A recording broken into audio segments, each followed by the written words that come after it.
बीएलजी education YouTube channel पर आप सभी का स्वागत है। और आज का ये video 9th class science chapter number 2 का रहने वाला है। और देखिए इस वीडियो का पहला क्वेश्चन, वैज्ञानिक दृष्टि से शुद्ध पदार्थ प्योर सब्सटेंस किसे कहते हैं? तो किसे कहेंगे? जिसमें मौजूद सभी कण समान रासायनिक प्रकृति के हों। तो वैज्ञानिक रूप से शुद्ध पदार्थ वह है जो एक ही प्रकार के कणों अर्थात अणु या परमाणु से मिलकर के बना हो। अगला क्वेश्चन है, जल में नमक का घुलना किस प्रकार का मिश्रण है? तो किस प्रकार का हो गया? तो ये होगा समांगी मिश्रण। जल में नमक पूरी तरह से घुल जाता है और इसका संगठन हर जगह समान होता है। निम्नलिखित में से कौन सा विषमांगी मिश्रण का उदाहरण है, आपको बताना है। तो कौन हो जाएगा इसमें? सोच के बताए। तो तेल और जल का मिश्रण हो जाएगा। तेल और जल आपस में नहीं मिलते और इनकी अलग अलग परतें स्पष्ट दिखाई देती हैं। नेक्स्ट क्वेश्चन है, विलयन जिसको सॉल्यूशन बोलते हैं में जो घटक अधिक मात्रा में उपस्थित होता है और दूसरे घटक को अपने में मिलाता है उसे क्या कहते हैं? क्या कहेंगे? तो इसको बोलते हैं सॉल्वेंट, विलायक। विलायक वह माध्यम है जो अधिक मात्रा में होता है जिसमें विलय को घोला जाता है। देखा होगा आपने। टीचर, आयोडीन में विलय और विलायक क्रम से क्या है? कौन कौन है इसमें विलय और विलायक? तो आपने देखा होगा एल्कोहल और आयोडीन इन दोनों को आपस में घोला जाता है। तो विलायक की भूमिका कौन निभाता है? एल्कोहल निभाता है। और आयोडीन है वो इसमें घोला जाता है तो विलय कहलाता है। ये आंसर हो जाएगा इसमें। तो आयोडीन ठोस को एल्कोहल द्रव्य में घोल करके टीचर आयोडीन है वो बनाया जाता है। नेक्स्ट क्वेश्चन है, पीतल किन दो धातुओं का समांगी मिश्रण अर्थात मिश्र धातु है? बहुत ही अच्छा क्वेश्चन है। तो इसका सही जवाब हो जाएगा जिंक और कॉपर। तो पीतल में लगभग 30% जिंक होती है और 70% क्या होता है? कॉपर होता है। नेक्स्ट क्वेश्चन है, निलंबन जिसको सस्पेंशन बोलते हैं के संदर्भ में कौन सा कथन सत्य है? तो कौन सा कथन सत्य है इसमें? तो शांत छोड़ देने पर इसके कण है वो नीचे बैठ जाते हैं। निलंबन अस्थायी होता है, गुरुत्वाकर्षण के कारण इसके कण तली में बैठ जाते हैं जैसे चाक और पानी का घोल। नेक्स्ट क्वेश्चन है, प्रकाश की किरण का फैलना जिससे उसका मार्ग दिखाई देने लगता है क्या कहलाता है? तो सही जवाब है इसका टिंडल प्रभाव। कोलाइडी कणों द्वारा प्रकाश के प्रकीर्णन को हम टिंडल प्रभाव कहते हैं। दूध किस प्रकार का मिश्रण है? तो दूध किस प्रकार का है? तो ये कोलाइड टाइप का मिश्रण है। दूध एक कोलाइड मतलब पाइस इमल्सन है जिसमें वसा के कण जल में परिक्षिप्त रहते हैं। नेक्स्ट क्वेश्चन है, कोहरा जिसको फॉग बोलते हैं और बादल किस प्रकार के कोलाइड के उदाहरण हैं? तो सही जवाब क्या हो जाएगा? एरोसोल। वेरी इंपॉर्टेंट क्वेश्चन है। जब कोई द्रव्य किसी गैस जिसको हवा बोलते हैं में परिक्षिप्त होता है तो उसे एरोसोल कहा जाता है। समुद्र के जल से नमक प्राप्त करने के लिए किस पृथक्करण विधि का उपयोग किया जाता है? तो सही जवाब हो जाएगा वाष्पीकरण एवापोरेशन का। जल को वाष्पीकृत करके उड़ा दिया जाता है और वाष्पशील न होने के कारण नमक नीचे बैठ जाता है। नेक्स्ट क्वेश्चन है, दूध से क्रीम को पृथक करने के लिए किस सिद्धांत या विधि का उपयोग किया जाता है? तो इसका सही जवाब है सेंट्रीफ्यूगेशन, अपकेंद्रण। तो तेजी से घुमाने पर भारी कण नीचे बैठ जाते हैं और हल्के कण है क्रीम के रूप में ऊपर रह जाते हैं। दो अघुलनशील द्रव्यों जैसे तेल और जल के मिश्रण को अलग करने के लिए किस उपकरण का उपयोग किया जाता है? तो सही जवाब हो जाएगा पृथक्करण कीप का। दोनों द्रव्य अपने घनत्व के अनुसार अलग अलग परतें बना लेते हैं जिन्हें स्टॉप को खोल करके अलग कर लिया जाता है।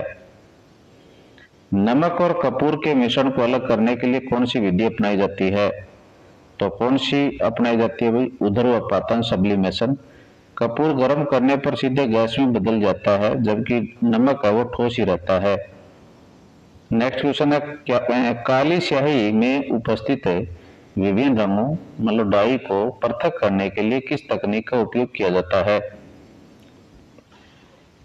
तो क्रोमेटोग्राफी जो तकनीक है उसका प्रयोग किया जाता है। यह विधि उन विलेय पदार्थों को अलग करने में काम आती है जो एक ही विलायक में घुले होते हैं। अलग अलग रंग फिल्टर पेपर पर अलग अलग गति से ऊपर चढ़ते हैं।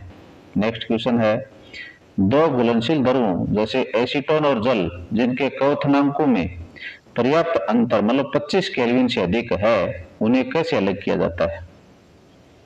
कैसे अलग करेंगे? तो साधारण आसवन से करेंगे भाई। चूंकि क्वथनांक में पर्याप्त अंतर है, इसलिए साधारण आसवन से कम क्वथनांक वाला द्रव पहले वाष्पीकृत होकर के अलग हो जाता है। देखा होगा आपने, वायु जिसको हवा बोलते हैं में से विभिन्न गैसों जैसे ऑक्सीजन, ऑर्गन, नाइट्रोजन को अलग करने के लिए किस विधि का उपयोग किया जाता है? तो कौन सी विधि है वो? प्रवाजी आसवन हो जाएगी। वायु को संपीड़ित और ठंडा करके द्रव्य में बदला जाता है, फिर प्रवाजी आसवन स्तंभ में उनके क्वथनांक के अनुसार गैसें अलग अलग ऊंचाई पर प्राप्त होती हैं। नेक्स्ट क्वेश्चन है, अशुद्ध नमूने से शुद्ध कॉपर सल्फेट प्राप्त करने की सबसे बेहतर विधि कौन सी है? तो कौन सी विधि है? तो क्रिस्टलीकरण है, जिसको क्रिस्टलाइजेशन कहते हैं। यह विधि वाष्पीकरण से बेहतर है क्योंकि विलयन से शुद्ध ठोस और क्रिस्टल के रूप में अलग करती है। तो शुद्ध ठोस को क्रिस्टल के रूप में अलग करती है और अशुद्धियां विलयन के अंदर ही रह जाती हैं। निम्नलिखित में से कौन सा एक रासायनिक परिवर्तन का उदाहरण है? तो रासायनिक परिवर्तन में क्या होता है भाई?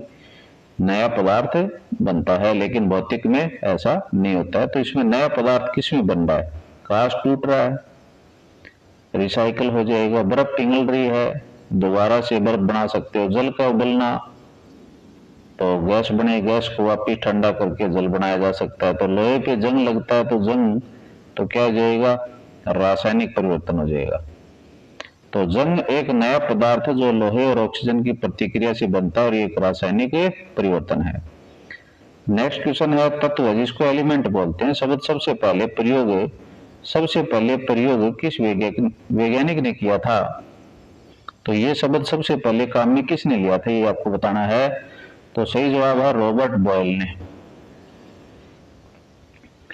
रॉबर्ट बॉयल पहले वैज्ञानिक थे जिन्होंने 1661 में तत्व शब्द का प्रयोग किया था।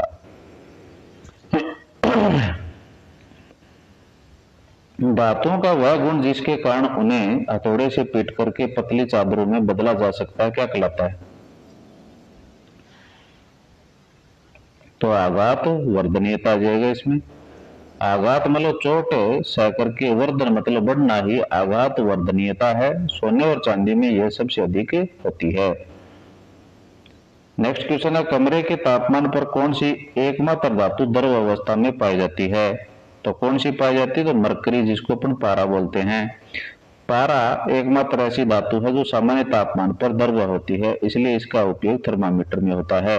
तो ध्यान रखें भाई, इस वीडियो की स्टार्टिंग के अंदर आपको पीरियोडिक टेबल दे रखी है और उसकी ट्रिक दे रखी है, तो उसको याद करें, आगे 10th क्लास में आपके काम में आएगी। नेक्स्ट क्वेश्चन, कमरे के तापमान पर कौन सी अधातु द्रव अवस्था में पाई जाती है? तो सही जवाब है आपका ब्रोमीन। ब्रोमीन आवर्त सारणी की एकमात्र अधातु है जो कमरे के तापमान पर लाल भूरे रंग के द्रव्य के रूप में होती है। नेक्स्ट क्वेश्चन है, सिलिकॉन जिसको SI बोलते हैं, जर्मेनियम GE और बोरॉन 4B किस श्रेणी में रखा जाता है? तो किस श्रेणी में रखेंगे भाई? तो उपधातु के अंदर। उपधातु की ट्रिक क्या है? बल्लू सिंह गुजर आज सब तेरे पास क्लास में बताया था मैंने। तो बोरॉन, सिलिकॉन, जर्मेनियम, ये सब, आर्सेनिक, एंटीमनी, टोरियम, पोलोनियम, ये तत्व धातु अधातु दोनों के बीच के गुण दर्शाते हैं, इसलिए इन्हें हम क्या कहते हैं? उपधातु कहते हैं। और लास्ट क्वेश्चन है इस चैप्टर का, जल को एक यौगिक माना जाता है, मिश्रण नहीं, क्योंकि? क्योंकि का जवाब क्या है? इसमें हाइड्रोजन और ऑक्सीजन एक निश्चित द्रव्यमान अनुपात 1:8 में रासायनिक रूप से जुड़े होते हैं, इसलिए यौगिकों का निर्माण तत्वों के एक निश्चित अनुपात में रासायनिक संयोजन से होता है और उनके गुण मूल तत्वों से क्या होते हैं? भिन्न होते हैं। इसके साथ में ये जो क्लास है आपकी वो समाप्त होती है। धन्यवाद।